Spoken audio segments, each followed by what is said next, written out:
Muy buenas tardes, tengan todos ustedes. Estamos dando inicio a la presentación de este libro de Normalicia Soto Aceves y vamos a disponernos a tomar nuestros lugares para dar inicio. ¿Qué significa para todos nosotros un nuevo comienzo? Ya sea voluntario, consciente o forzado por las circunstancias, un nuevo comienzo siempre es un reto. Y la propuesta de Norma Alicia es que sea para mejorar las condiciones de bienestar, restablecerlas y tener una mejor calidad de vida. El día de hoy debemos estar atentos a por qué tener un nuevo comienzo, cuáles son las razones, cómo lo vamos a hacer, qué recursos vamos a utilizar, así es que esta tarde será muy productiva para todos nosotros. Vamos a recibir ahora a la señora María del Carmen Montaño, coordinadora del Centro Estatal de las Artes, quien tiene la bienvenida para todos nosotros.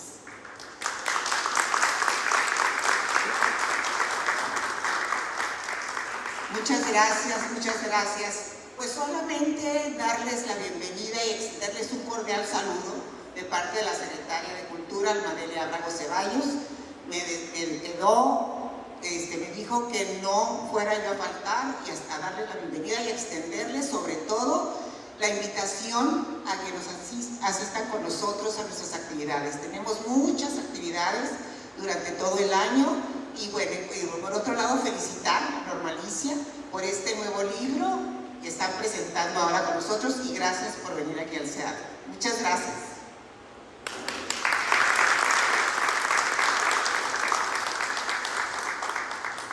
Y bueno, un elemento muy importante para el desarrollo de la sensibilidad es el arte.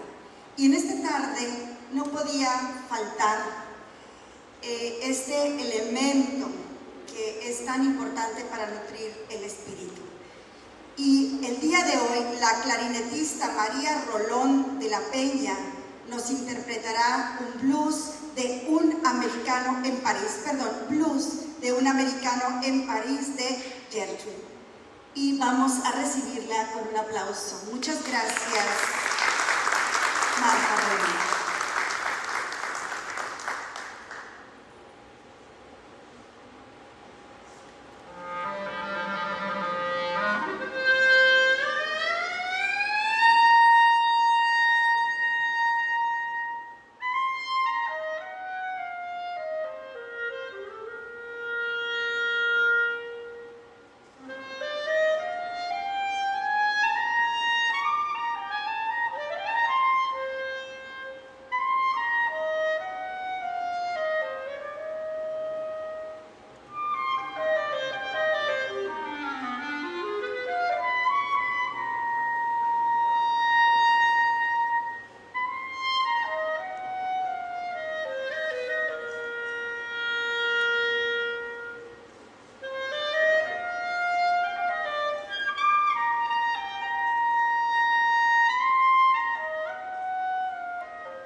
Marta Rolón de la Peña. ¿Quién es Norma Alicia Soto Aceves? Yo creo que en esta tarde nos hemos dado cita, amigos de ella desde la preparatoria. Estamos aquí un buen grupo de compañeros, yo misma, familiares, pacientes y público interesado.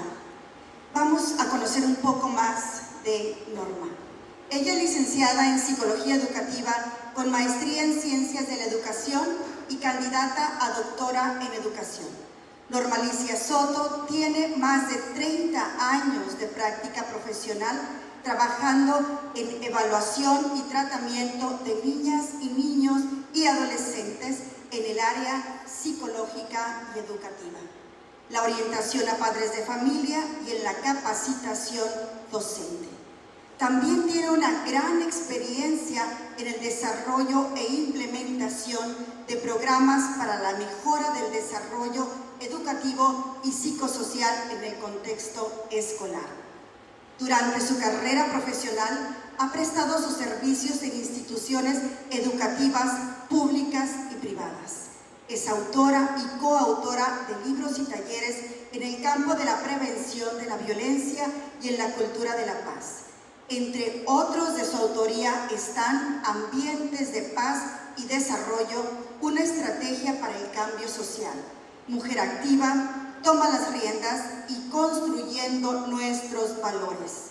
En este manual, Un nuevo comienzo, la autora vierte su experiencia en el trabajo directo en el ámbito educativo, laboral, social y comunitario, con la finalidad de brindar herramientas efectivas para favorecer y atender las necesidades de los niños, niñas y adolescentes, en diferentes aspectos de su salud mental, prevención del suicidio y factores de resiliencia, no solo en su vida diaria, sino en situaciones donde se amerita el apoyo psicosocial en tiempos de crisis. Este manual será una guía efectiva para los padres de familia, docentes e instituciones educativas y para cualquier persona que participe en el proceso de acompañamiento del desarrollo integral de los niños, las niñas y los adolescentes. Alguien con el conocimiento entrenado y más allá de eso, con la sensibilidad a flor de piel, pudo reconocer el potencial conflicto y daño que podían recibir los niños y las niñas y los adolescentes. Vamos a dar inicio al coloquio en el que se comentará el contenido de este interesante manual. Participan el día de hoy para comentarlo el doctor José Guadalupe Bustamante Moreno, director del Centro de Salud Mental de Tijuana. Bienvenido.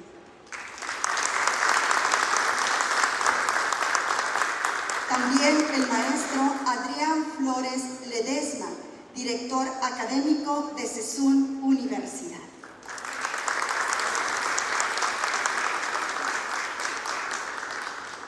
Dejamos entonces ahora el tiempo para el coloquio en el que se comentará este manual.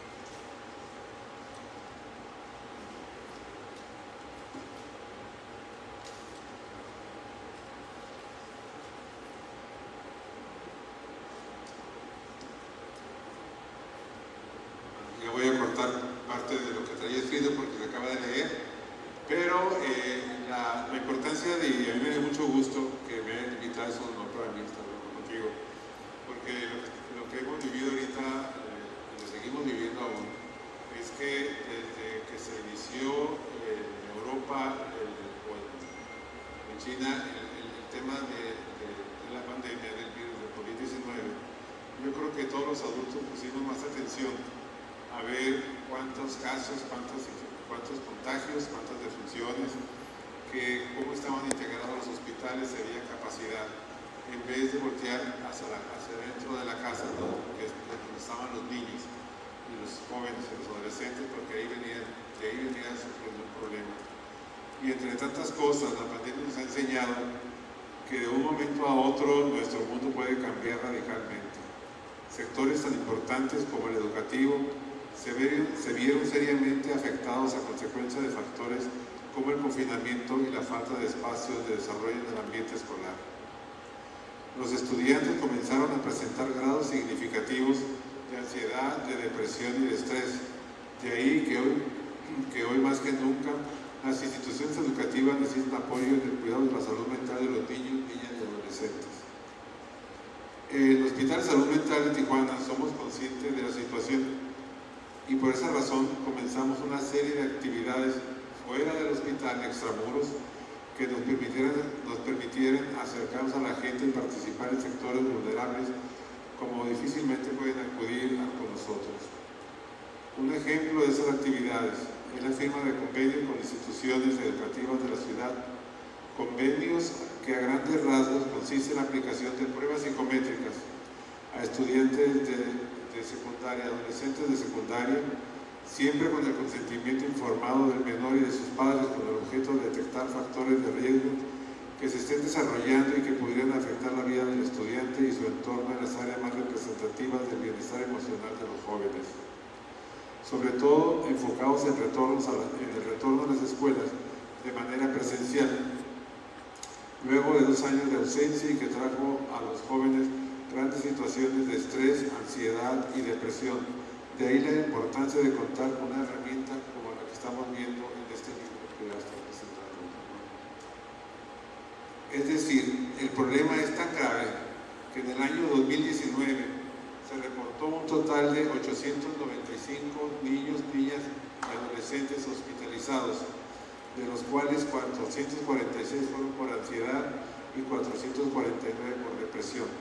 Si comparamos el año 2020 con el 19, el 2021, el año que la pandemia estaba en su máxima expansión, el Hospital de Salud Mental reportó 1.489 niños, niñas y adolescentes hospitalizados, de los cuales 934 fueron por ansiedad y 555 por depresión.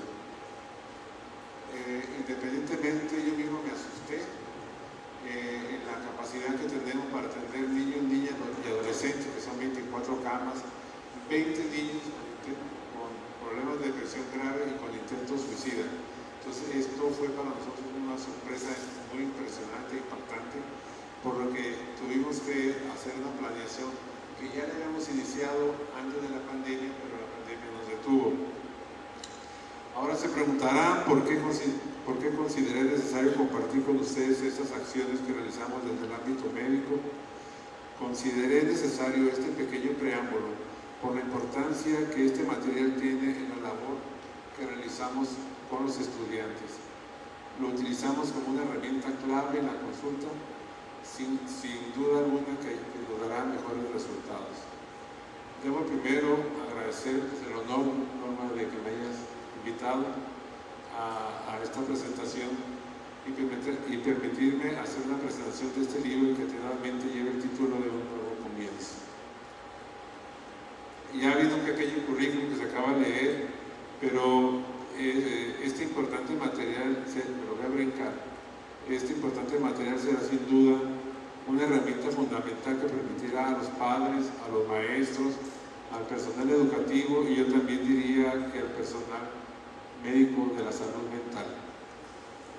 Tener una guía muy bien definida sobre cómo poder ayudar a los niños, niñas y adolescentes a superar de mejor manera este periodo de adaptación de la nueva realidad que estamos viviendo luego de la pandemia. Este manual engloba de forma perfecta las diferentes aristas que se involucran en él, como el menor está afrontando la situación, desde el ámbito familiar, escolar, haciendo un claro resumen sobre señales de alerta que los jóvenes pueden estar dándonos, ya sea en la casa, en la escuela o en algún otro contexto. El material nos invita a hacer una profunda reflexión sobre la empatía y la práctica solidaria hacia los menores, cuántas veces inmersos en situaciones propias emanadas de problemáticas relacionadas con la pandemia, olvidamos ponerle atención a las señales que nos dan los menores y peor si aún no han captado esas señales, no tenemos conocimiento para cómo atender la consecuencia. En este libro la autora vierte una vasta experiencia para generar un material que además sea amigable y entendible para todo aquel que recurra a sus páginas. Por eso, al inicio del análisis les comenté que llegaba en un momento preciso en donde tanto padres, maestros, personal educativo y los mismos jóvenes se encuentran en una etapa vulnerable y llena de incertidumbre. Este manual para la salud mental de niños, niñas y adolescentes viene a contribuir a la resolución de problemáticas psicológicas derivadas del confinamiento, 2 años en los que los menores se han enfrentado a situaciones traumáticas que sin duda han dejado secuelas importantes de no ser atendidas en forma correcta pueden permanecer y causar importantes afectaciones en el desarrollo, y es ahí donde los especialistas de la salud mental juegan un papel importante. Más bien juegan. La autora nos comparte que la salud mental tiene una importancia fundamental para el óptimo desarrollo de las niñas y adolescentes. Puede afirmarse que es la base de un desarrollo pleno, por lo tanto deberá atenderse y promoverse de manera decidida poniendo todos los medios que se tienen al alcanzar y lograrlo.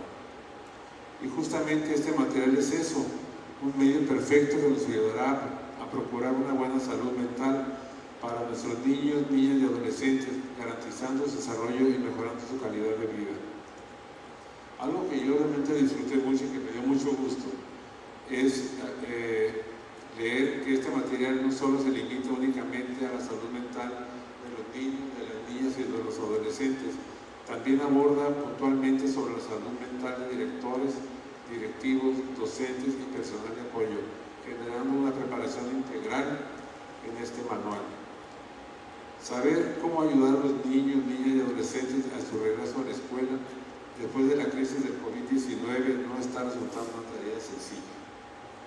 Y esta guía puede ayudar a simplificar la situación, aprendiendo a detectar los miedos, explorar las desesperanzas y la pérdida de control, identificar cambios repentinos de comportamiento y la expresión de escucha, que son las mejores herramientas del acompañamiento.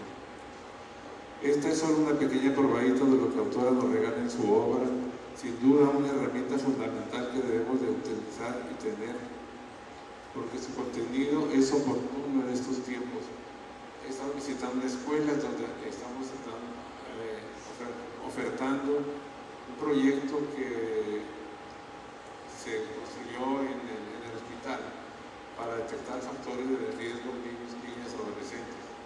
Acabamos de firmar un convenio con el Lázaro Cárdenas, donde vamos a hacer 6,000 pruebas. Fuimos al Colegio IFE, fuimos a Cebatis, y es un instrumento que cuando el chico, el adolescente, termina las 474 preguntas y pone enter en la computadora, nosotros tenemos los resultados ya del hospital, y de ahí sigue que esto es completamente confidencial. Tenemos los resultados al papá y a la mamá para que tengan, nosotros manejamos claves y sepan que el niño y el adolescente tiene algún problema que debe ser atendido en el hospital o en su psicólogo o en su psiquiatra privado. Este contenido que viene en el libro sí fue muy oportuno y estoy seguro que va a servir para muchas situaciones de crisis que seguramente tocará vivir, no nomás este tiempo de pospandemia, que si nos damos cuenta ahí va para arriba otra vez. Muchas felicidades, Norma, por tan formidable material, y muchas gracias por ayudar a la sociedad con esta publicación. Te lo agradezco.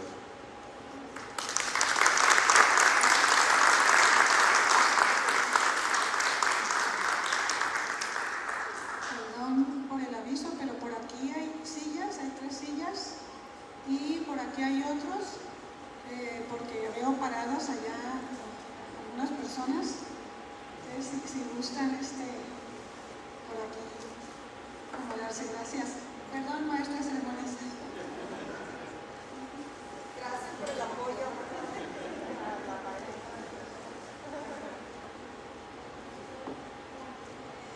Bueno, vamos a continuar. Ahora con el maestro Adrián Flores Ledesma, director académico de CESUN Universidad. Pues primeramente es un gusto y un honor que Norma me haya invitado y permitirme hoy compartir con el doctor Pepe y con todos ustedes esta hermosa experiencia de la lectura y de la revisión de este manual y este libro, El Nuevo Comienzo. Ver tantas caras conocidas y tantas gentes con las que hemos colaborado y compartido juntos en el sistema educativo y en la educación aquí en Tijuana. Y sobre todo, como bien lo decía ahorita el doctor, un manual que está pensado y está dedicado para todos aquellos que estamos en contacto con niños, niñas y adolescentes y que estamos inmersos en el ambiente educativo. Quiero compartir mi experiencia en la lectura de este manual que redactó Norma, ya que considero que es un documento redactado primeramente con mucho cariño, se nota en sus palabras, con mucha dedicación y amor por su profesión como psicóloga, pero también con mucha responsabilidad social, ya que está pensando en el lector, está pensado en quienes somos los que estamos leyendo y disfrutando del libro, porque se logra plasmar temas de una manera muy sencilla, de una lectura muy amena y con un gran sentido de utilidad para la aplicación diaria en nuestras vidas. Como docente, considero que este manual debería estar en las manos de todas las personas que están en contacto con niños, niñas y adolescentes, ya que después de esta pandemia, y como bien lo comentaba ahorita el doctor Pepe, todos, pero sin igual a dudas, todos hemos sido impactados de una u otra manera de la forma en cómo pudimos sobrellevar los miedos, la ansiedad, el encierro y todas las situaciones que vivimos de una u otra manera en casi 2 años. También se generó mucha información por los medios no oficiales que se producían en redes sociales y que muchas veces eran datos falsos o inciertos, pero que podían generar ansiedad o algún impacto en la salud mental de todas las personas. Y yo creo que fue algo que todos vivimos, ¿no? De repente noticias y datos e información que al estar ante una incertidumbre y un tema que no podíamos controlar, de cierta manera a todos nos impactó, nos afectó. Ante esta realidad que vivimos, este manual hoy en día nos ofrece una recapitulación de lo que fueron esos primeros meses de la pandemia y cómo los entornos de la familia y de las instituciones educativas tuvimos que adaptarnos a este nuevo contexto y sobre todo a una nueva realidad. Considero que en el primer capítulo, donde se habla de los tiempos inciertos, nos ayuda mucho a reflexionar y reconocer la importancia del cuidado de la salud mental en los ámbitos de nuestra familia, de nuestra vida social, de la escuela, del entorno con nuestras amistades y con todo lo que tuvimos que aprender a sociabilizar y a comunicarnos ahora a través de las videollamadas de Zoom o de otros dispositivos que a lo mejor nunca habíamos usado y que tuvimos que adaptarnos y sobrellevar para poder continuar con nuestra vida, aunque fuera en un entorno incierto. En estos tiempos inciertos, en muchas de nuestras familias, amigos y conocidos, dejó huella en nuestras vidas la pandemia, ya que sí hubo repercusiones en la salud mental, derivado de los problemas que vivimos de ansiedad, depresión, en algunos casos de suicidio, de trastorno postraumático y afectaciones en la salud mental de niños, niñas y adolescentes que de un día a otro les cambió la vida. A los niños, yo en particular tengo una de 10 y una de 12 años, y decirles de un día a otro ya no vas a ir a la escuela y ahora tomas las clases desde tu casa, afectó. Fue algo que nadie estábamos preparados y que sobre todo creo que fue algo que a todos nos agarró de sorpresa. Ante toda esta realidad es como también tuvimos que aprender a vivir el duelo ante la pérdida de seres queridos y el manejo ante una enfermedad que no nos permitía despedirnos de aquellos seres que en algún u otro momento entraban a un hospital y ya no salieron de ahí. Y tuvimos que aceptar la pérdida y vivir el duelo desde nuestra propia formación y desde la espiritualidad que cada uno llevábamos. En el segundo capítulo, titulado Aspectos favorecedores de la salud mental, se toca un término que considero muy importante de conocer y de hacer válido en nuestras vidas, que es la resiliencia, ya que la resiliencia es la capacidad que tenemos para sobreponernos a la adversidad. Pero me gustó mucho en lo personal la forma en cómo lo enfocaron en la familia, en los ambientes escolares y también tomando en cuenta a los docentes como una parte importante del proceso educativo y de que también sufrimos la pandemia, porque muchas veces nada más se enfocaba o se veía desde la óptica del alumno, pero también el maestro vivía ansiedad, también el maestro tuvo que irse a su casa a dar las clases, también tuvo que aprender a darse cuenta que las clases todos los días eran como una clase pública, porque no nada más lo veía el niño, lo veía la mamá, el papá, los hermanos y todos los que pasaban alrededor de la laptop, de la computadora, de la pantalla, donde el maestro estaba dando su clase. Y eso también hay que ser resilientes ante una realidad que no todos los maestros tenían habilidades digitales o que no todos estaban listos y preparados para vivir ese momento. Entonces me gusta mucho que el manual tome en cuenta y rescata también esta parte, que hay que ponernos en el zapato del otro y pensar en esos maestros que también vivieron un proceso de adaptación y tuvieron que sobrellevar algunas de sus necesidades de capacidades para salir adelante en este momento. Entonces, en esta parte, todo esto que se comenta, pues forma parte de cómo se enfocan los ambientes escolares y cómo los docentes forman parte del proceso educativo en los niños, niñas y en los adolescentes. Y también se habla en el capítulo que hago mención de las necesidades educativas especiales de ciertos niños. Niños que estaban en tratamiento psicológico, que tuvieran algún tipo de TDAH, algún tipo de necesidad y que ya no pudieron continuar también con esos tratamientos por la situación de no poder ir a sus terapias o no poder salir y que de repente les cambia su entorno al tener que estar en un encierro en casa. Entonces, todos estos ambientes me gusta cómo lo maneja el libro y cómo nos da tips y sugerencias de cómo sobrellevarlos. Otro aspecto importante del manual es la visión que nos propone Norma respecto al cuidado de la salud mental para todos y entre todos, en donde podemos destacar los aspectos positivos que nos dejó la crisis y como en algunas personas se empezaron a desarrollar nuevos hábitos de hacer ejercicio, de restablecer nuevas relaciones afectivas con sus familiares o con los seres queridos, mejorar nuestra nutrición o alimentación para prepararnos ante la adversidad de esta pandemia, mejorar en la higiene de nuestras casas, los cuidados, hasta desinfectábamos todo lo que llegara o entrara a los hogares y cómo todos estos nuevos hábitos o esta cultura pues lo fuimos incorporando en nuestro nuevo estilo de vida. En el tercer capítulo se hace mención del retorno a actividades escolares después de la crisis y en lo personal es con el que más me identifiqué y el que más me gustó del manual, ya que como docente y directivo de una institución educativa, por primera vez tengo la oportunidad de leer un documento que fue escrito por alguien que vivió y ha vivido la experiencia de estar a cargo de un centro escolar y de tener a su cargo la interacción de alumnos, docentes y padres de familia. Reconozco que la experiencia de Norma en este ámbito se puede afirmar que es parte importante de este manual, ya que es una guía que está pensada en los docentes y en las realidades que tienen los diferentes entornos escolares, en donde todos interactuamos en beneficio de los alumnos y donde es muy importante que todos trabajemos para cuidar la salud mental, no solo de los alumnos, sino también de los docentes y de nuestras familias, que todos forman parte de la comunidad educativa. Y aquí me gustó mucho la parte que hace mención del well-being o del bienestar, pero en el contexto escolar.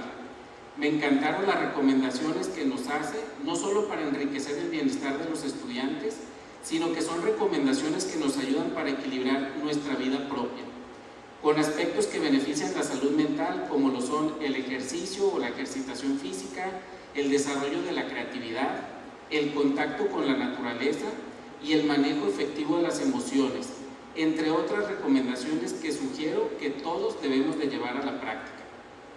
En el cuarto capítulo, titulado El ámbito familiar y la salud mental, me gustó también que se hace mención de la importancia de la familia, y hoy en la familia juega un rol preponderante en la educación y cómo sobrellevamos este tiempo en la pandemia, y cómo podemos favorecer desde nuestras familias un ambiente de paz, sobre todo hoy en día en donde vivimos a veces más preocupados por los satisfactores materiales y dejamos a un lado la comunicación y la relación con nuestros hijos o con nuestra pareja, por lo que las recomendaciones que se hacen en el manual son excelentes para poder mejorar temas como el conflicto en familia y promover una crianza eficaz basada en los valores que se viven en nuestro hogar.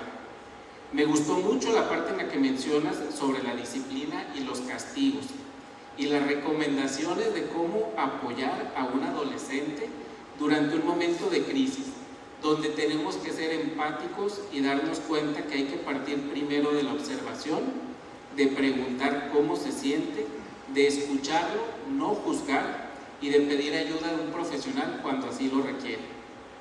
En general, les recomiendo mucho que adquieran este manual, pues les dejará una grata experiencia de tener en sus manos una guía que les permita actuar y mejorar las relaciones humanas y la salud mental de nuestro entorno familiar.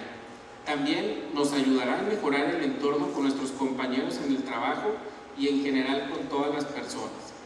Deseo agradecer con mucho cariño a Norma por invitarme, por compartirme este manual que ella elaboró y que sin duda es un gran libro pensado en todas las personas que estamos preocupados por la educación de nuestros niños, niñas y adolescentes, y sobre todo que estamos convencidos que la mejor forma de cambiar nuestra sociedad es a través de la educación. Muchas felicidades, Norma, y los invito a que adquieran este libro para que puedan mejorar en todos estos hábitos que van a fortalecer la salud mental. Muchas gracias, maestro Adrián Flores Ledesma, director académico de Sesión Universidad. Vamos a recibir nuevamente a Marta Rolón de la Peña, quien con su clarinete nos interpretará el vals venezolano y contradanza Paquito de Rivera.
Muchísimas gracias, Marta Rolón de la Peña, y esta alegre interpretación con la que cierra la participación artística. Bueno, y nos va abriendo el túnel para hablar de más esperanza, ¿no? Y vamos ahora a escuchar a Normalicia Soto Aceves. Vamos ahora a escuchar lo que ella dice acerca de este libro. Buenas tardes a todos y a todas. Agradezco primero que nada a la licenciada Almadelia Ábrego Ceballos, titular de la Secretaría de Cultura del Estado de Baja California, por su apertura al brindarnos este espacio para poder realizar la presentación de este libro, y a la coordinadora del Centro Estatal de las Artes, María del Carmen García Montaño, muchas gracias también por todas las facilidades otorgadas para poder estar aquí y estar aquí todos tan a gusto, contentos en este precioso edificio. Y bueno, también agradezco de manera muy especial a mis presentadores. Yo por mí que sigan hablando, porque yo estaba muy emocionada de escucharlos, a los dos.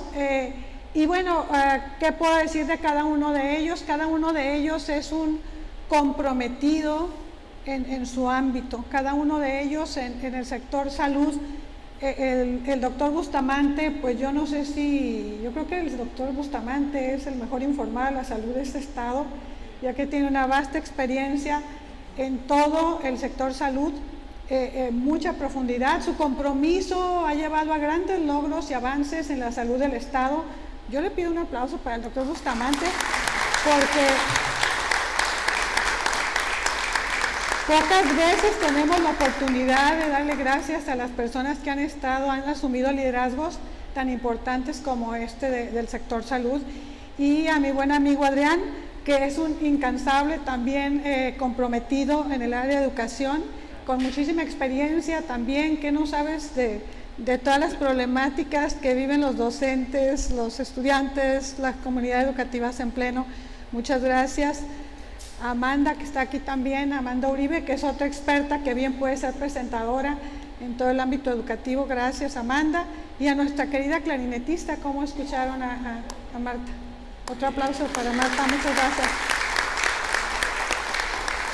Gracias. Y bueno, estoy tan emocionada que me quedé sin palabras, así que va a ser muy breve esta. No es cierto. No, pues muy emocionada de estar aquí en mi ciudad natal, presentando este libro que tuve la oportunidad de presentar en la ciudad de Toluca también, pero bueno, este era el debut oficial, ¿no? Entre los míos, pero por lo mismo aquí sí traje guía. Y bueno, también darle la bienvenida a cada uno de ustedes. Cada uno de ustedes puedo decir muchas cosas de todas las experiencias vividas yo creo que todos los que están aquí, ¿no? También allá está el doctor Reyes, que es toda una autoridad y un experto en educación en el condado de San Diego, con quien he desarrollado varios de los programas que ustedes escucharon ahí. Toma las riendas, es en coautoría con él. Mujer Activa es en coautoría también con el doctor Reyes, y con él he trabajado hemos hecho mucho trabajo de prevención de la violencia y cultura de la paz. Gracias por estar aquí también, y gracias a cada uno de ustedes por acompañarme esta noche. Lo que le toca al autor es decir por qué escribió el libro, pero yo quisiera hacer un preámbulo. Yo creo que todos nosotros, ninguno de nosotros somos ajenos a los efectos de la pandemia. Todos hemos vivido de una manera o de otra la pandemia. Los efectos han sido distintos, y yo podría entrevistar a cada uno y cada uno me va a decir a él de manera especial qué significó en su vida, qué le ha dejado la pandemia.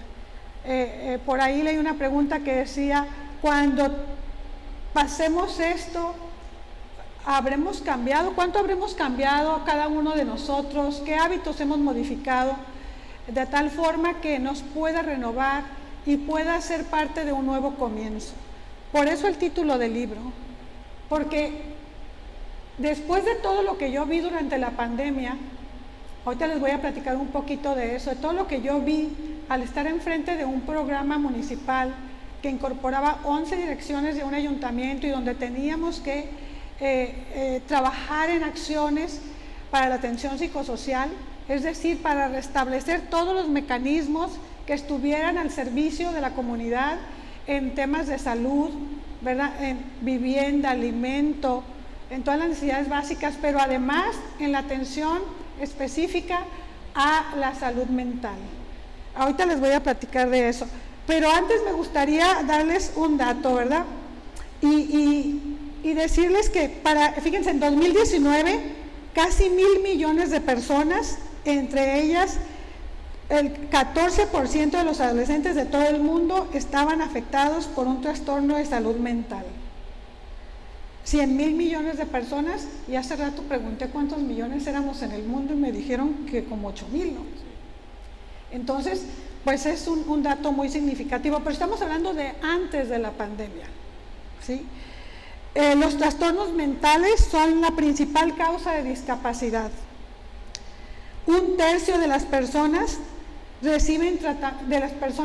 en todo el mundo reciben tratamiento para la depresión. En los países con bajo ingreso solamente reciben atención psicológica. El 3% de las personas, a nivel mundial, el 3% recibe tratamiento para la depresión. Esto es muy bajo. Y el Atlas de Salud Mental de la OMS nos habla de que los países con ingresos bajos solamente hay un trabajador de salud mental por cada 100.000 habitantes. Y el doctor yo creo que nos puede hablar de cómo está su lista de espera en el hospital para toda la demanda de servicios de salud mental. Con estos datos no quiero desanimarnos, quiero decir nada más que hay que cuidarnos mucho, porque a lo mejor somos ese 1 entre 100.000, digo, obviamente es una broma, pero sí creo que es importante primero partir de la realidad. Sin embargo, llegó la pandemia, llegó el 11 de marzo, cancelamos mi fiesta sorpresa de cumpleaños porque era el 9, llegó el primer síntoma de la pandemia, ¿no? Me enteré de que mi fiesta sorpresa estaba cancelada. Entonces, llegó el 11 de marzo de 2020.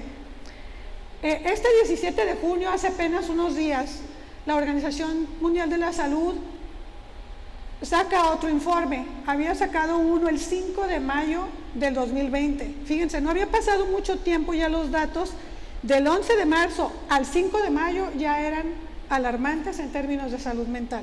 Ahora estamos con el informe del 17 de junio, de hace unos días, que se llama Transformar la Salud para Todos, donde la Organización Mundial de la Salud nos dice que la ansiedad y la depresión aumentaron en un 25% en 2020. 1 de cada 8 personas tiene un trastorno mental, 1 de cada 8 personas. 20 intentos de suicidio por cada fallecimiento. El suicidio representa más de 1 de cada 100 fallecimientos. Y casi el 50% de la población mundial vive en países donde hay un psiquiatra por cada 200.000 habitantes. Entonces, estos datos pues nos hablan de que realmente no hay una inversión seria en los servicios de salud mental y de manera especial en los países de bajos ingresos. Es importante pues que nosotros estemos muy alertas de todos los efectos que el confinamiento ha tenido en nosotros, pero también en nuestro entorno. Cuando yo hablo de salud mental en el libro y pongo salud mental para todos y entre todos, es porque ese mecanismo de atención psicosocial que se activa tiene que ser no solamente los profesionales de la salud hacia la comunidad ni de las autoridades, sino de cada uno de nosotros utilizando estrategias para poder detectar a tiempo las señales de que alguien está teniendo problemas de salud mental. El libro en eso es muy claro y estoy diciendo todo al revés porque estuve al final, pero mejor vino en este momento. Pero yo en el libro hago una propuesta de los 4 pasos por la vida. Los 4 pasos por la vida son parte de una campaña que nosotros arrancamos en Toluca en el tema de salud mental. La primera etapa de la campaña se llamaba ¿y tú cómo te sientes?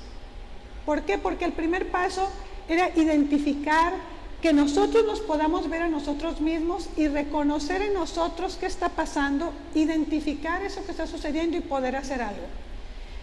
La siguiente etapa de las campañas se llamaba Abrázate a la vida, ¿verdad? Porque empezamos a tener muchos suicidios. Muchos suicidios se incrementó en un 40%. Yo tenía acceso a la información del 911 de Seguridad Pública y veía cómo poco a poco se iban incrementando cada fin de semana, empezando el viernes, los intentos de suicidio. los intentos de suicidio y los suicidios consumados, ¿sí?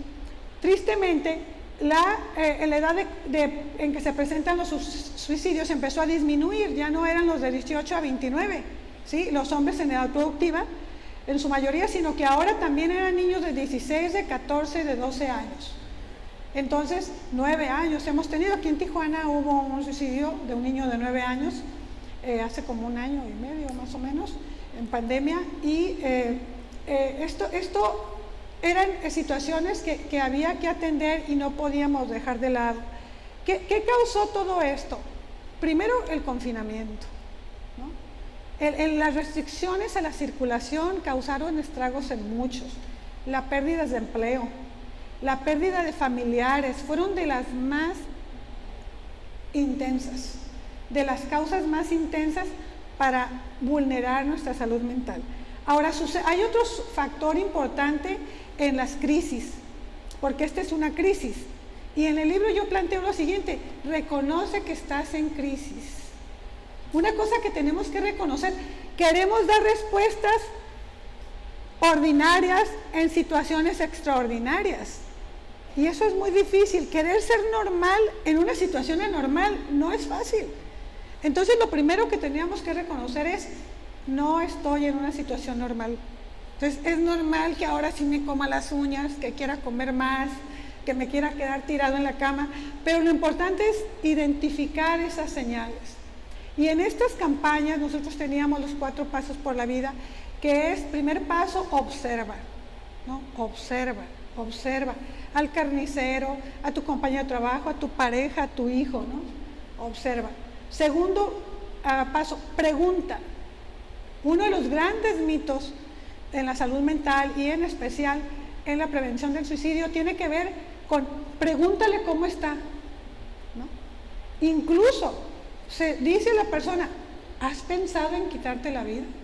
Es otro mito. Si le preguntas, si no se le ocurrió, se le va a ocurrir. No, hay que preguntar. Segundo, ¿verdad? Tercero, escucha y acompaña, ¿verdad?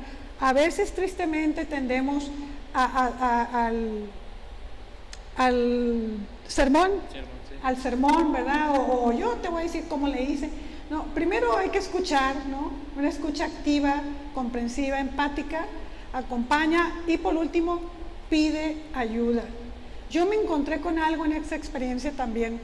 Cuando trabajamos coordinados, los gobiernos, las organizaciones civiles, las asociaciones de padres de familia y todos los organismos, todos los grupos organizados de la sociedad, podemos salir adelante. Había una demanda altísima de servicios de salud mental. ¿Quién entró? Las universidades. Entraron las líneas de 24 horas que atendían desde su casa a los pasantes de universidad. Entraron los centros de integración juvenil.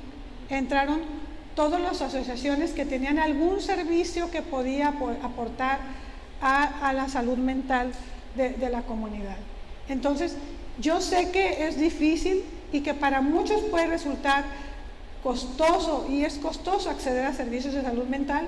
Sin embargo, creo que sí podemos nosotros buscar formas, caminos para que se pueda entender esto. ¿Se van? Un abrazo. Perdón, pero son personas muy especiales para mí. Y esto pues es importante. Otra cosa importante, y creo que fue lo que más impactó en nosotros, es la incertidumbre. Si yo pudiera sintetizar cuál fue el común denominador, los que nos causó más daño, es la incertidumbre. ¿Qué va a pasar? Los seres humanos en general planeamos, hacemos un plan, ¿no? Hacemos una proyección y tenemos una visión. Aún aquel que dice que no, tiene por ahí una visión, ¿no? Y a lo mejor la tiene frustrada por alguna razón, pero de que tiene generalmente un plan, la mayor parte de nosotros lo tiene. Entonces, por un lado, no tenemos control, porque el control lo tienen las autoridades. Nosotros no tenemos control. Si nos confinamos, si no nos confinamos, si nos ponemos cubrebocas, si no nos ponemos, si se van a crear empleos, si no. Entonces, esa sensación de la sociedad y la comunidad de que alguien más tiene control, ya de entrada era un problema. Pero luego viene la incertidumbre. No sé qué va a pasar. Y la incertidumbre generó algo que también fue como el resultado de esta incertidumbre, la desesperanza. Es otra de las cosas que yo podría decir también sintetizan esta problemática de la pandemia. ¿Qué vinieron también? Los duelos, muchos duelos, muchos duelos. Por aquí tengo unos datos, me gustan los números. Iba a estudiar licenciatura en matemáticas, pero se me pasó el examen y soy psicóloga ahora.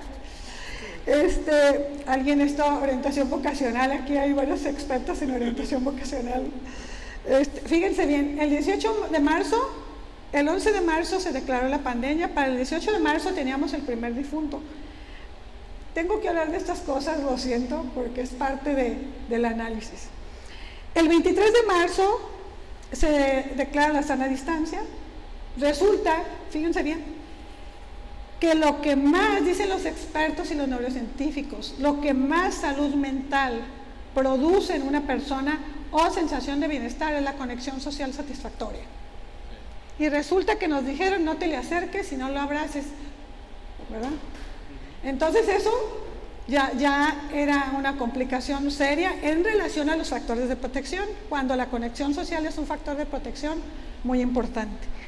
Para el 26 de abril teníamos 1.352 muertes, para el 4 de mayo 2.271, para el 14 de mayo 4.272, para el 15 de junio 17.580.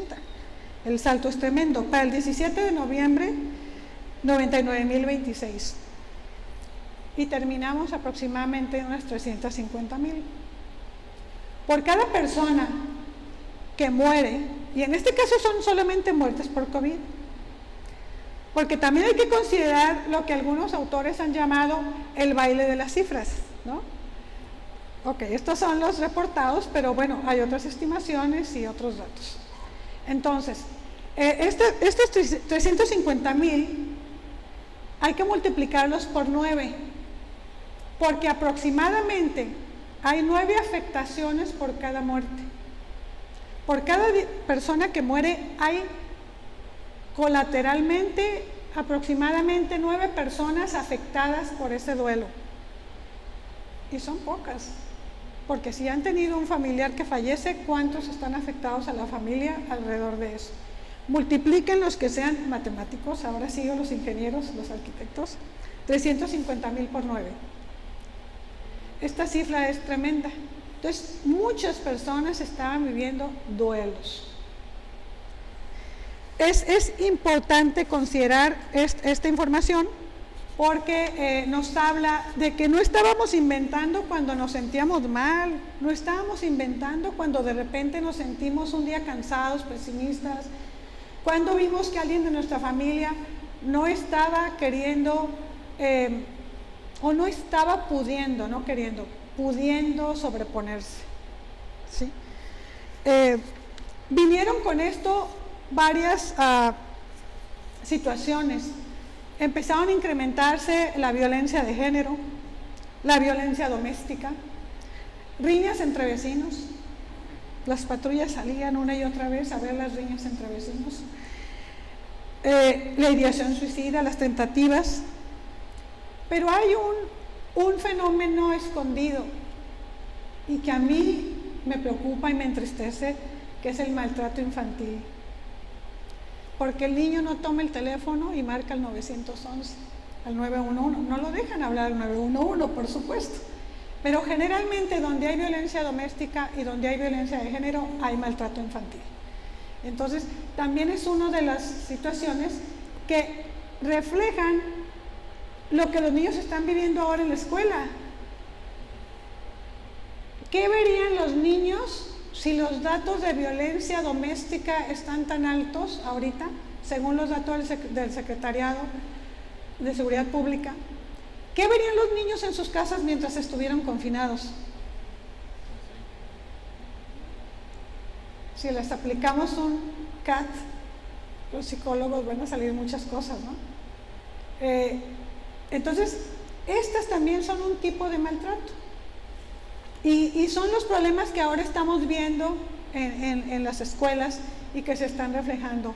Entonces, buena parte del tiempo, y lo ha planteado, entiendo, el sistema educativo, aquí hay varios expertos en ese tema, es atender prioritariamente la salud mental y emocional de los niños, niñas y adolescentes. Entonces, cuando yo escribo este libro, yo lo escribo pensando en mis pacientes. Y aquí hay varios de mis pacientes. No los voy a revelar, pero por aquí están.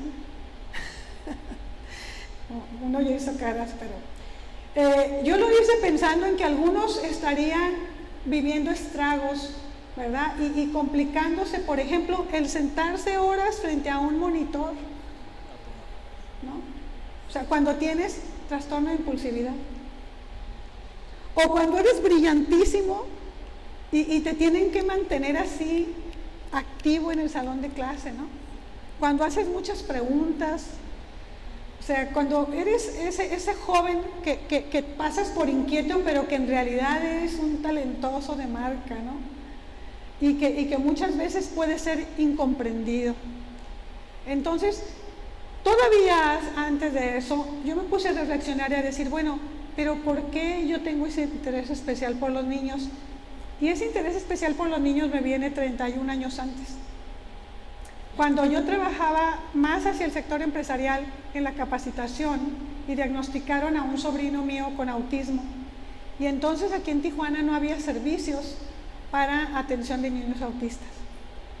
Y tuve que ir a Guadalajara a recibir una capacitación para poder trabajar con mi sobrino autista. Poco a poco empezaron a llegar más niños y más niños. Y al rato era un consultorio de educación especial, ¿no? Entonces, lo comento porque la vida da esas vueltas. La vida da esas vueltas y nos enfrenta a nuevos retos y también va desarrollando y despertando en nosotros esas nuevas inquietudes, intereses, afinidades, esos despertares en nuestras personas que nos llevan a vivir las cosas con pasión, diferentes, entregados a nuevas causas. Y también eso nos trae la pandemia, porque ahora veamos el lado opuesto. Y otro de mis grandes aprendizajes, y sobre todo de los profesionales de la geriatría, es: estamos diseñados para sobrevivir. Los seres humanos estamos diseñados para sobrevivir. Los especialistas que han trabajado con personas con enfermedades terminales se dan cuenta y concluyen: estamos diseñados para sobrevivir. La mayor parte de nosotros, o sea, realmente tenemos ese instinto de continuar, de mantener la esperanza, de construir a pesar del dolor y del sufrimiento. Y aquí viene también la palabra resiliencia, ¿no? Esa capacidad de sobreponernos a la adversidad. Se puede aprender la resiliencia, y viene la pregunta en el libro, ¿no? Se puede aprender la resiliencia. ¿De quién aprendieron ustedes la resiliencia? Cada uno piensa de quién aprendió la resiliencia. ¿A quién imitó o a quién imita cuando se siente en momentos vulnerables de su vida?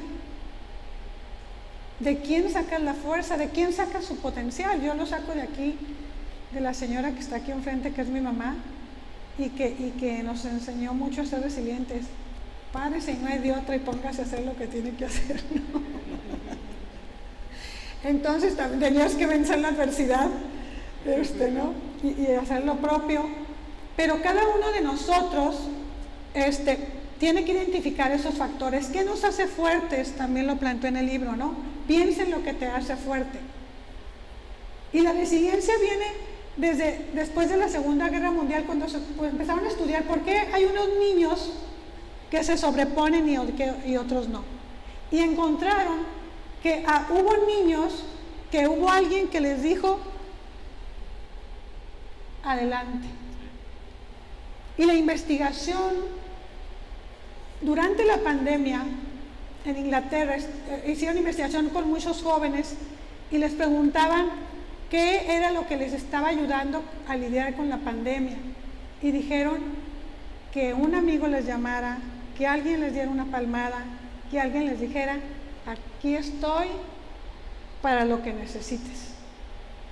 Entonces, un factor de resiliencia importantísimo es, otra vez, la conexión social. El que tú sepas que alguien que está ahí y que te va a escuchar y que no te va a juzgar y que está listo para apoyarte.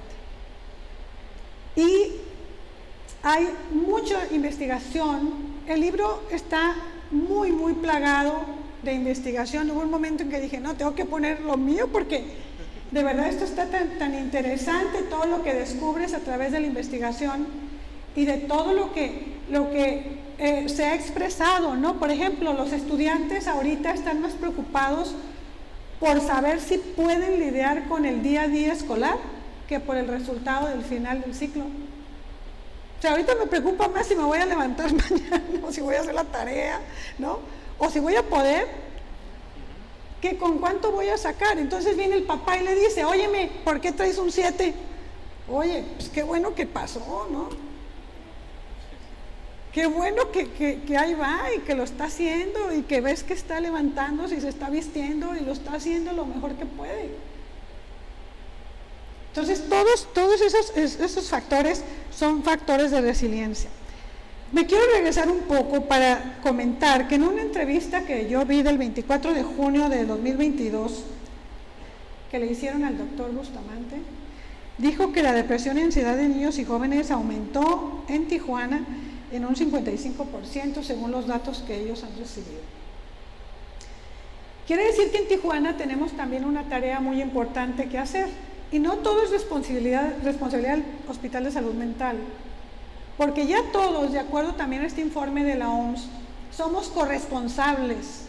Por eso es salud mental para todos y entre todos. Otro fenómeno importante fue las redes sociales.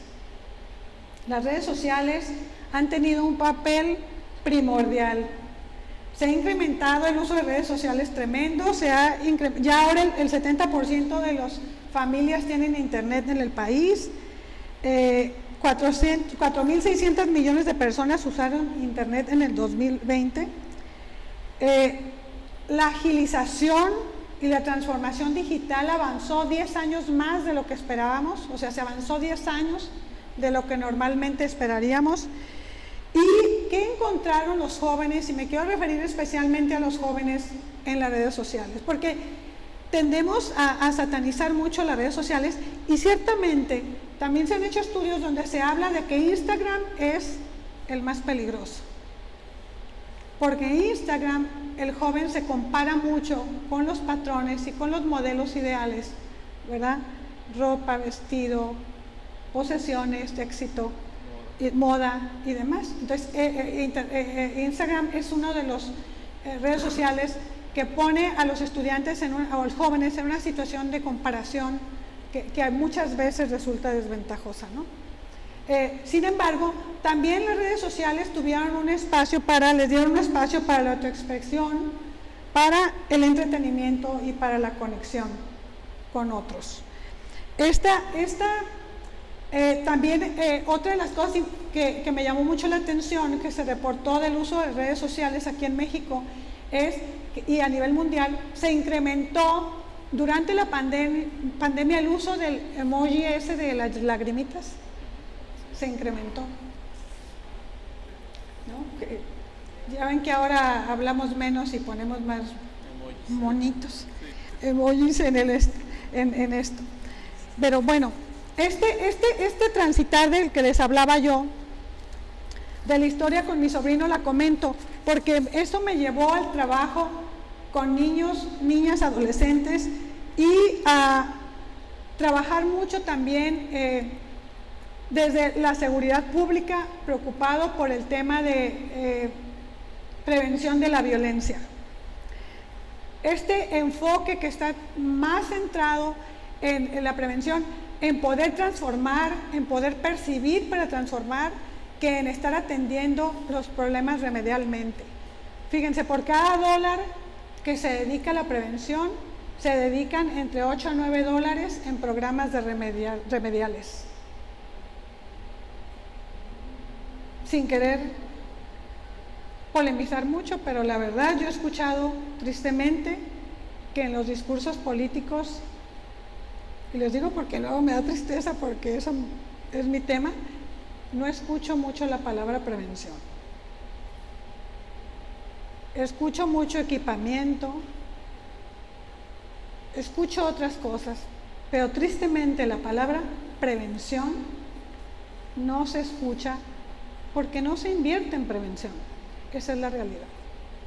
Se invierte poco.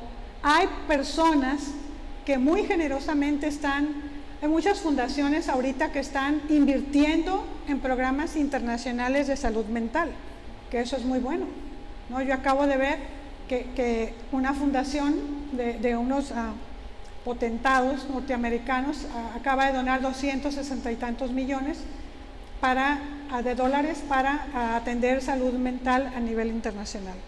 Esto es muy bueno. Entonces, para concluir, un nuevo comienzo, ¿qué les va a traer? Un nuevo comienzo yo espero que traiga esperanza. Un nuevo comienzo, quiero que traiga la facilidad de que alguien abra ese libro y encuentre qué puede hacer por su familia, que encuentre cuáles son los factores de resiliencia, que encuentre cuáles son las preguntas que pueden proteger tu salud mental.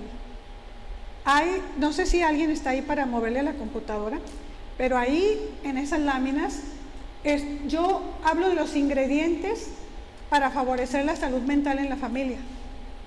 Y son de toda la investigación y de la experiencia que he tenido en liderar algunos de estos programas a nivel comunitario. Esos son los factores que yo encuentro después de la investigación y de la experiencia que son los más importantes para el cuidado de la salud mental. También estos son ingredientes básicos en la crianza durante y después de la crisis. Por ejemplo, fíjense, por ahí pongo, hay uno por ahí que me gusta, oportunidades de contacto con la naturaleza. ¿Cuántos de ustedes tienen contacto con la naturaleza o les gusta la naturaleza? Está demostrado en la investigación que las personas que tienen contacto con la naturaleza tienen mucha más facilidad de desarrollar técnicas de liberación de estrés, que tienen más habilidades para la meditación, y la meditación hace muchos cambios y está demostrado por las neurociencias. Hay que estarse enclavado en la neurociencia. La neurociencia nos dice cómo funciona nuestro cerebro, qué tenemos que hacer para nosotros poder tener nuevas conexiones neuronales que hagan que nuestro cerebro sea mucho más sano, que produzcamos pensamientos mucho más sanos para nosotros. Estamos acostumbrados a actuar, pensamos, el cerebro me gobierna y actúo de acá hacia afuera. Es al revés. Hazlo para que moldees tu cerebro, porque tenemos algo que se llama neuroplasticidad, que es la capacidad que tenemos de modificar, de moldear nuestro cerebro, y entonces haz ejercicio para que tu cerebro reciba esa señal y entonces ejercite esas conexiones, las refuerces y se convierte en ti un hábito, un patrón de vida. Entonces tenemos que actuar lo que queremos que se construya. Tenemos que hacer para rediseñar nuestras conexiones neuronales. Hay muchas lecturas en este sentido. Yo hablo ahí de la necesidad que tenemos también de enseñar a los niños y a las niñas, a los adolescentes, cuál es la riqueza de nuestro cerebro, cómo se rediseña nuestro cerebro, qué es la neuroplasticidad, cómo podemos hacer cambios que nos permitan hacer nuevas conexiones y actuar diferente. No estamos gobernados por la loca de la casa, ¿no? Santa Teresa, no sé si es Santa Teresa, pero ¿no? sino podemos nosotros gobernar a nuestro cerebro. Obviamente hay situaciones extraordinarias donde a veces somos ayudados por algún medicamento. Otra de las cosas importantes, y ya no los voy a entretener mucho más, ya me emocioné. ¿Cuáles son de los retos de la Organización Mundial de la Salud? Informar, crear corresponsabilidad en términos de salud mental y uno muy importante, se me fue la palabra, quitar el estigma,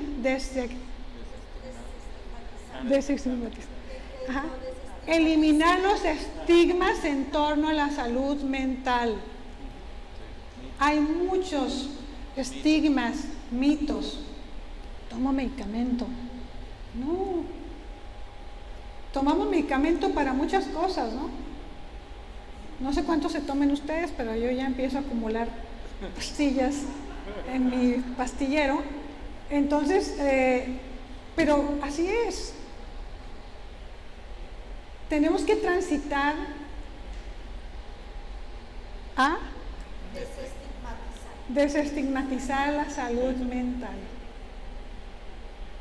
y ser mucho más abiertos entre todos. Entonces, no se les olvide, estamos diseñados para sobrevivir. Tenemos que vivir con una visión hacia el futuro. Hay que enseñarles a los niños a trascender. Hay que enseñarles a los niños que no nada más existe Tijuana. Aquí tienen San Diego y voltean a ver a otro país fácilmente. Pero yo que he vivido en el centro del país, pues allá no ves el otro país tan cerca, ves el otro país a 3 horas y media de avión, que no es nada, pero es lejos. Entonces tenemos que dejar a los niños esa visión global, esa visión de trascendencia y de futuro. Tenemos que identificar mis factores protectores, que ahí el libro está lleno de factores protectores de salud. ¿Sí? Lo que ustedes vean en los componentes, que son el otro esquema, no aplican solamente a la escuela, son para todos. Cuando lo lean, no son solo para la escuela, es para cualquier persona que quiera tener los factores para cuidar su salud mental. ¿Sí? Y usar nuestro pensamiento crítico, utilizar el nivel más alto de nuestro pensamiento, que es el podernos ver a nosotros mismos, poder echar una mirada a nuestra propia persona, usar nuestra metacognición, que es poder observar nuestros procesos. ¿Cómo soy en esto? ¿Cómo soy en aquello? ¿Cómo me siento y poder entonces en esa introspección observarme y poder hacer cambios? Ese es el nivel más alto de pensamiento que podemos desarrollar. El podernos ver y poder modificar. El poderte ver te da conciencia de tu persona y por lo tanto da empatía con otra persona. Cuando yo veo que empiezo a renegar de los demás y empiezo a criticar a los demás y empiezo a quejarme de todo lo demás, tengo que voltear a verme, porque entonces no estoy siendo metacognitiva.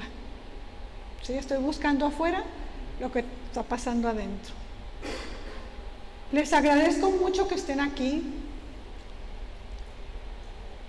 Sé que cada uno de los que está aquí son personas, y no porque me lo cuenten, sino porque los conozco, muchos amigos entrañables, que cada uno en donde está tiene una labor muy importante, y sé que tienen un amplísimo sentido de comunidad y conciencia de la otra persona.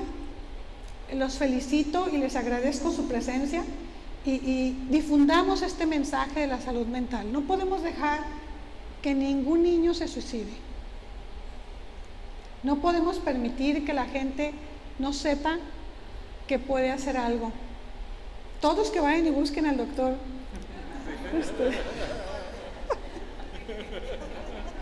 Y él nos va a repartir a todos los pacientes y los cursos. No, creo que respeto mucho el trabajo de los profesionales que están aquí, por ello otros profesionales de la educación, de la salud y de los demás ámbitos, y sé que entre todos haremos un trabajo muy bueno por nuestra comunidad y por nuestro país. Muchas gracias a todos.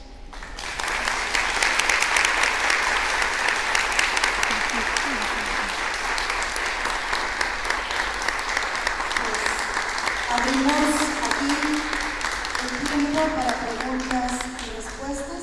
Vamos a abrir 10 minutos que corren a partir de ahorita para preguntas. Y las respuestas, pues obviamente. Bueno, también aquí me puede ayudar Adrián, el doctor. Y comenzamos. Si alguien quiere preguntar. Hola, buenas tardes a todos.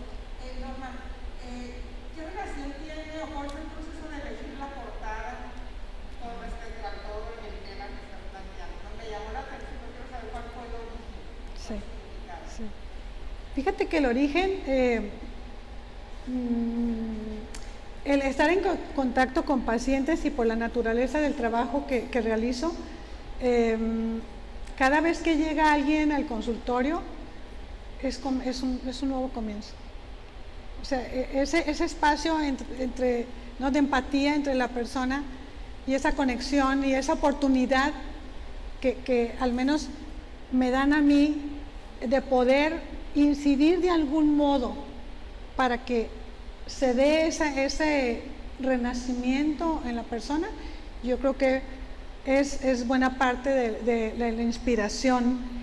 La otra cosa es que me encanta la naturaleza, soy una amante de la naturaleza. Yo necesitaba ir a ver árboles en la pandemia. Yo decía, no importa que esté encerrada en el mes, pero yo tengo que salir a ver árboles y esa es mi dosis de salud, ¿no? Y sí, lo pueden decir aquí mis familiares, que esa era mi dosis de salud. Lo bueno es que en Toluca hay mucho bosque, podía ver los árboles. Y la otra cosa es que alguien dijo algo que realmente me hizo pensar en hacer el libro. Alguien dijo, después quien coordinaba los trabajos de todos nosotros en pandemia, dijo, tenemos que hacer que los niños lancen piedras al río. Y a mí se me hizo una expresión muy bonita porque es saca, ¿no? Lanza una piedra al río, suelta. Y el árbol, al final del día, pues lo que está reflejando es justo esa vida que a pesar de que ese árbol y ese tronco parece que va a fallecer pronto, ¿no? De repente surge una ramita. Entonces, pues tiene que ver con eso. Gracias. La fotosíntesis captura un gas venenoso y nos regresa a la realidad. Sí. Norma, yo tengo una pregunta, es algo creativa, inquieta, imaginativa que eres. Pero tengo curiosidad de preguntarte, ¿en qué momento decidiste crear este libro? Si fue un momento en específico en que pasó algo, o fue el acúmulo de situaciones pues, que dijiste algo que no quieres. Yo te podría decir los nombres de los pacientes en los que pensé. O sea, yo pensé así específicamente en pacientes que yo decía, la debe estar pasando muy mal. Y cuando dijeron que lancen piedras al río, dije, yo hay muchos que vamos a necesitar lanzar piedras al río. Y por eso dije, a ver, ¿a quién? Yo podría haber dirigido este libro para el público en general, pero dije, no, tiene que ir a los cuidadores y a todos los que tienen alguna responsabilidad sobre niños, niñas y adolescentes.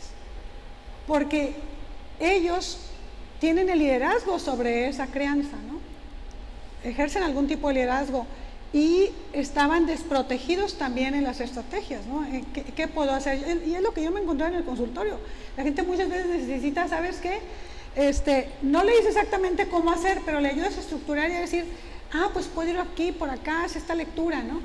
Entonces, yo pensé en personas específicas y dije, va para ellos, ¿no? Va para sus papás, va para sus maestros, va para quien esté con ellos.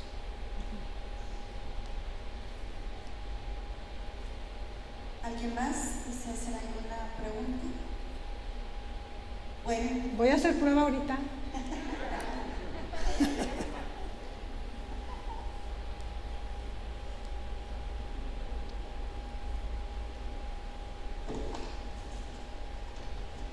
Hola, qué gusto verte, Norma, muchas felicidades.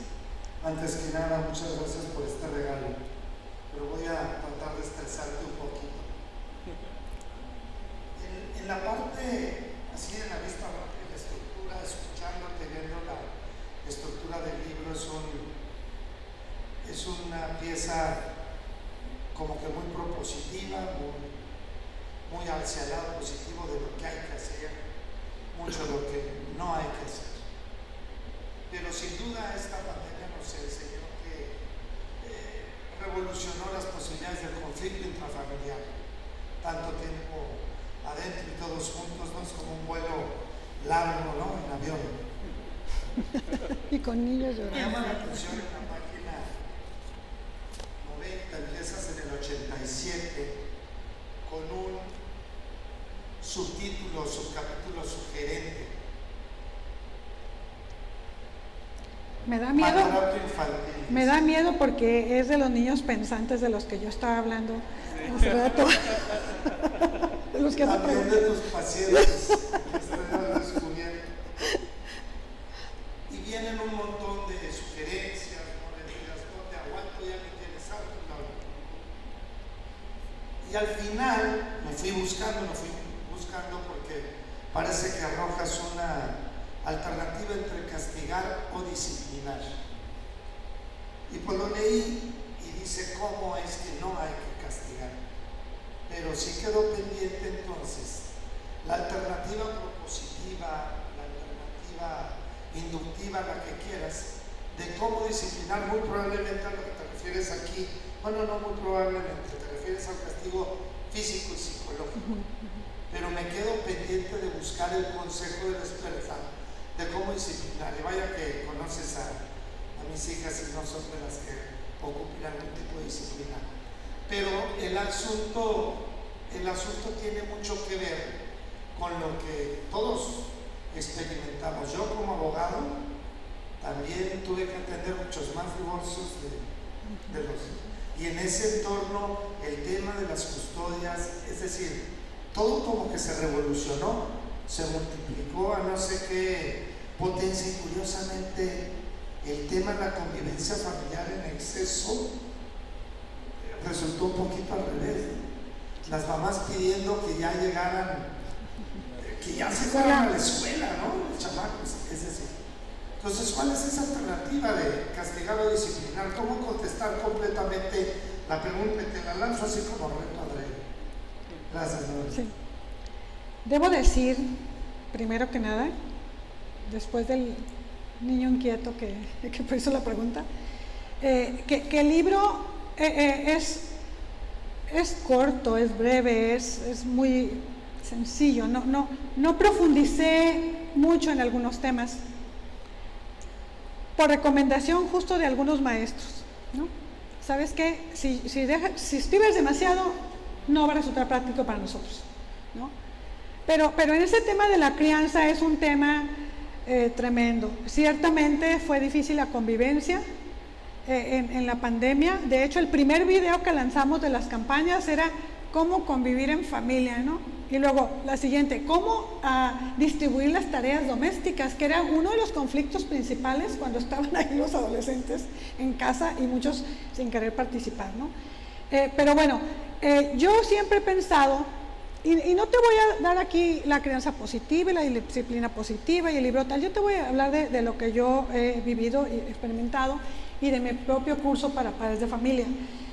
El primer paso para hacer una crianza efectiva, te voy a decir así, crianza efectiva, es que tú te veas a ti mismo como papá.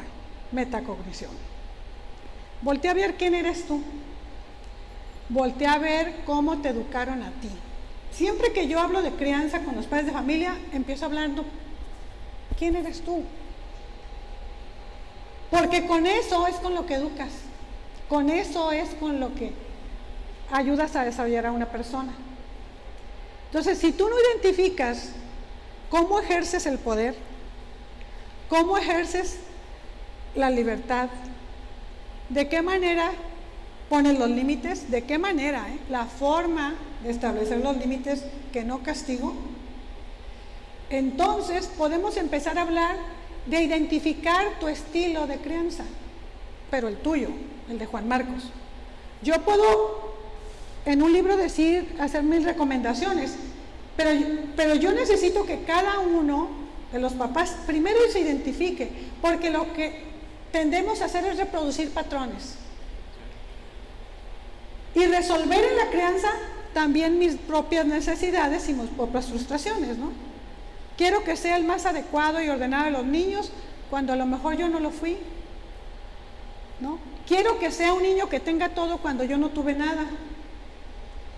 Entonces, la crianza que yo propondría es una crianza donde el padre primero se observe al mismo, después ejerce el respeto primero, respeto para la persona, para el niño.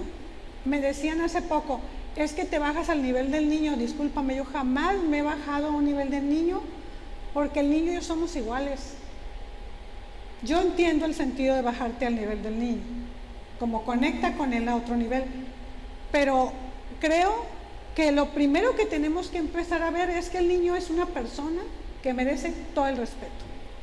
El siguiente ingrediente que yo diría es confianza. De hecho, yo en mi curso tengo los componentes de una crianza eficaz. La confianza. Construye confianza, que ese niño, y es uno de los factores de resiliencia más importantes en la familia.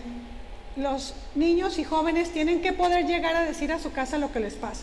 Tienen que poder llegar a decir troné, y que no haga un escándalo mayúsculo el papá y le diga, mire, yo me mato trabajando para que tú saques un 5, sí, que padre, pero por otro lado hay que decir, a ver, ¿qué pasó? Quiero que primero me platiques, ¿tú qué crees que pasó para que llegaras a ese 5 multiplicado por 8 materias? Y hablar con él, porque al final lo que estás ahí enseñando que es pensamiento, ¿no? Y estás no imponiendo lo que tú piensas, estás desarrollando pensamiento en tu hijo. Entonces, por eso yo digo, uno de los principales elementos de la crianza es, primero, parte del respeto. Somos dos personas, ¿no? Siguiente, confianza. Otro, afecto expresivo. El afecto se tiene que ver. No, yo sí adoro a mis hijos, pero no los abrazo porque cuando yo era niño, no, espérame tantito, es que él sí necesita que lo abraces. ¿Sí? Afecto expresivo es otro de los elementos importantísimos en la crianza. Seguridad. Que el niño se ensaye una y otra vez en cosas que puede ejercitar. Cuando un niño tiene dificultad en cualquier área de su vida, tienes que encontrar aquello en lo que se siente seguro. Si no es la escuela, pues que sea un excelente beisbolista y lucha para que la vaya llevando a la escuela, pero en el béisbol es un as, ¿no? O es un as en, no sé, en la pintura, en lo que sea, pero es toda persona, tenemos que tener una plataforma de seguridad. Y no les sigo porque ya es el curso de padres, pero con esto lo que te quiero decir es que yo no daría, yo más bien creo que lo que propongo casi en mis planteamientos son componentes que dan un buen resultado. Muchísimas gracias.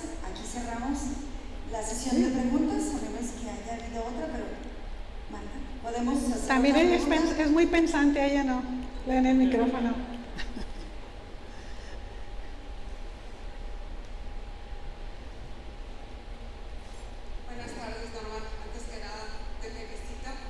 Te agradezco la invitación. A mí nada más me queda la duda, fuera de aquí, ¿dónde podemos adquirir este valioso libro?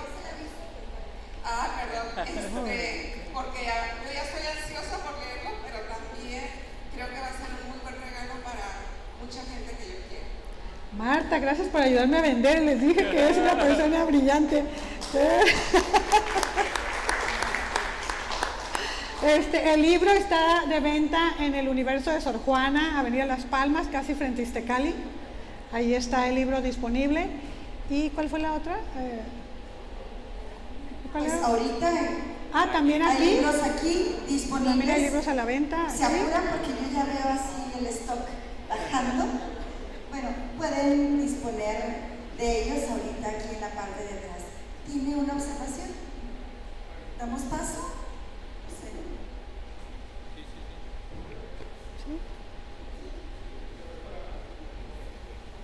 Es para los panelistas. Es que no entendí bien que... Es que no se escucha. No. Sí, para ustedes si me permiten, es que yo como profesor he observado en los alumnos comportamientos que antes no eran muy comunes.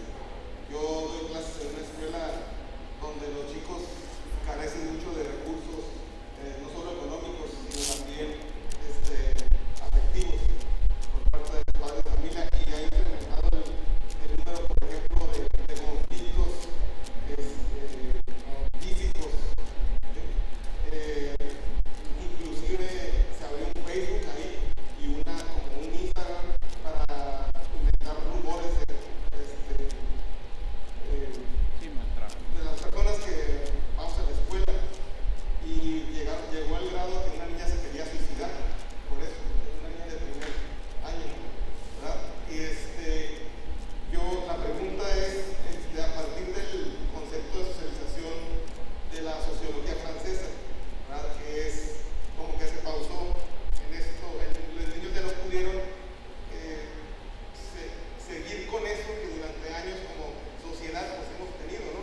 Que es socializar y yendo un poco con François Dubé, pues el proceso de las estrategias que forman los alumnos en la escuela para sobrevivir, ¿no?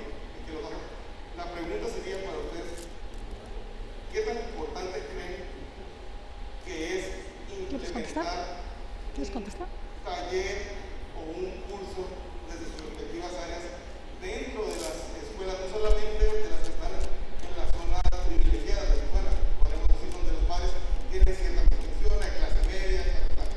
Sino donde los padres están ausentes la mayor parte del día porque son obreros, y los alumnos también carecen de ciertos elementos que les puedan ayudar o que puedan ser un trampolín del que hablaba el doctor. Esa es la pregunta. Sí, totalmente de acuerdo, y creo que la experiencia de lo que también platicaba Norma, de lo que realizaron en Toluca o en el Estado de México, y que son estrategias que también se podrían plantear y realizar, es esto que hablas, ¿no? De cómo preparar, no desde la perspectiva nada más del alumno, sino también del docente, porque la pandemia nos afectó a todos, o sea, no podemos visualizarla, y a veces la política educativa nada más se enfoca en el alumno, sin considerar el entorno, ¿no? Y yo creo que ahorita dabas datos muy interesantes y que son parte de una realidad, y de lo que ahorita afirmaba también el doctor Bustamante, pues en estos incrementos que ha habido después de la pandemia de intentos suicidas o de situaciones que han pasado con adolescentes derivados de esta realidad en un contexto en el que vivimos, ¿no? Donde hoy en día en la mayoría de las familias trabajan mamá y papá, a veces los estudiantes se van a la escuela y cuando regresan no hay nadie en la casa, no hay quien esté al pendiente de ellos, hasta que llegan los papás 7, 8 de la noche, después de salir de trabajar y 2 horas o 3 horas de tráfico en el transporte público para llegar a la casa, y empezamos a tener este desprendimiento. Pero eso es luego cuando están juntos y estuvieron 2 años todos conviviendo en una situación de confinamiento, eso también trajo maltrato infantil, maltrato y violencia intrafamiliar, que fue generando todas estas situaciones. Creo que el tema aquí es, y es algo de lo que plantea muy bien el manual, es cómo dentro de cada uno de los entornos escolares, independientemente la zona o el extracto socioeconómico donde esté la escuela, a todos nos afectó, y para todas las guías que aquí se proponen o los tips que aquí se proponen se pueden adaptar, ¿no? La cuestión aquí es la apertura que debe de venir desde la autoridad educativa, desde los directivos del plantel, desde el colectivo docente, y luego involucrar a los papás para que tomen conciencia de la importancia de participar de estas estrategias, ¿no? Entonces, yo creo que lo que aquí se plantea se puede adaptar en los diferentes contextos y es una muy buena estrategia que se podría implementar. Perdón, nada más, doctor. Bueno, estos componentes que están ahí, mi objetivo es que se conviertan y serán un taller de salud mental para docentes. O sea, es un plan que yo ya prácticamente estoy planteado y quiero llevar a los centros educativos. Y lo otro que debo decir también, yo siempre he pensado que donde no hay un papá y una mamá hay un niño, y a veces hay un niño más inteligente, tristemente, que el papá y la mamá, o con más recursos. O sea, a mí me tocó ver muchas llamadas al 911, donde las personas que recibían la llamada afortunadamente estaban muy preparadas, porque hicimos una preparación tremenda por parte de la Universidad Autónoma del Estado de México para todas las personas que contestaban un teléfono, y ellas sabían exactamente qué decirle y qué hacer con un niño en una situación de emergencia, de caos, de incluso ideación suicida. Entonces, creo que los trabajos que tenemos que desarrollar son muchos, son amplios, y sí, definitivamente tenemos que trabajar con las autoridades para que esto se convierta en políticas públicas, ¿no? y en trabajo que se realice pues a todos los niveles. En este libro, lo que a mí me interesó muchísimo fue que es una guía, no es un libro de lectura para aprenderlo y tenerlo. Es un libro es una guía que si vamos paso a paso los padres de familia van a entender, sobre todo las madres jóvenes que tienen niños pequeños, niños, niñas y adolescentes, van a aprender cómo tratar post-pandemia, porque secuelas quedan, las secuelas están ahí, no se han ido. Y ahorita con estos que ya vemos en la televisión que empiezan a haber nuevos casos, entonces eso alimenta más la secuela que uno trae.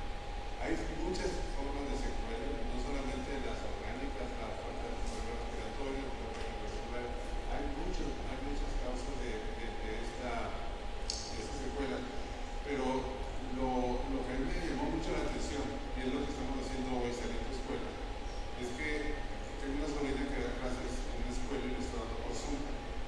Cuando yo vi a mi sobrina que estaba diciendo en inglés, que agarraba la hoja número 5 y con la tijera iba a cortar una florecita, y de repente me pidió la manota de la mamá que ella cortaba la flor. Entonces ella dice, no, hazlo tú. Entonces la mamá respondía lo que le preguntaban a la niña por Zoom. Y me da mucha risa estar escuchando esa clase, porque la mamá no dejó aprender a la niña durante ese día en esa clase por Zoom. Y así fueron, yo creo que fueron muchas más. Ahora que andamos en escuelas, yo he estado preguntando, y es preocupante, un retroceso que hubo en la educación durante los años. Claro. ¿Por qué hubo un retroceso? Porque año y medio a 2 años en los regulares, y en los otros se estima 3 o 4. Solamente entre el 40 y el 45% se conectaba a la clase por Zoom, y el resto era la clase para la mamá. Entonces el niño no aprendió, sin embargo siguió con el problema. Aparte, así la presión de la maestra de que hacer las cosas, más la presión de la mamá un ladito pegada para que como lo hiciera, entonces el niño se fue afectando. Entonces ese tipo de cosas están todavía latentes.